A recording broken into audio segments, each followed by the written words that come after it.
తొట్టిల్లిపోయావా, తప్పటడుగులు వేశావా? లే, నిన్ను బలపరుచుటకు నా దేవుడు సిద్ధంగా ఉన్నాడు. పక్షిరాజుకు 40 సంవత్సరాల వయసు వచ్చినప్పుడు తన పని అయిపోయింది అని తన శరీరము తనకు చెప్తున్నప్పుడు, నిజమే, నా పని అయిపోయింది, చచ్చిపోవచ్చు, లేదో నన్ను సృష్టించిన నా దేవుని వైపుకు నేను తిరిగి ఎదురు చూసినట్లయితే నూతన బలాన్ని నేను పొందుకోగలుగుతానో అని చెప్పి 5 నెలలు అనగా 150 రోజులు తన శరీరాన్ని నలగగొట్టుకుంటుంది, పస్తులుంటుంది.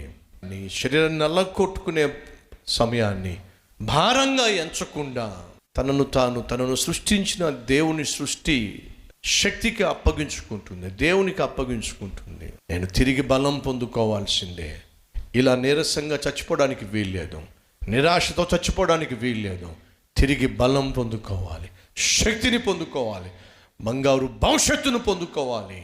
అది నా దేవుడు నాకు ఇవ్వగలడో విశ్వాసంతో అది కనిపెట్టినప్పుడు తిరిగి బలం పొందుకుంటుంది. ఉన్నారా మన మధ్య బలహీనమైపోయిన వాళ్ళు, చేయకూడని తప్పులు చేసిన వాళ్ళు, శారీరకంగా, మానసికంగా, ఆధ్యాత్మికంగా, ఆర్థికంగా బలహీనమైపోయిన వారు మన మధ్య ఎవరైనా ఉన్నారా? అయితే ఈరోజు తీర్మానం తీసుకోవాలి, నేను బలము పొందుకోవాలి.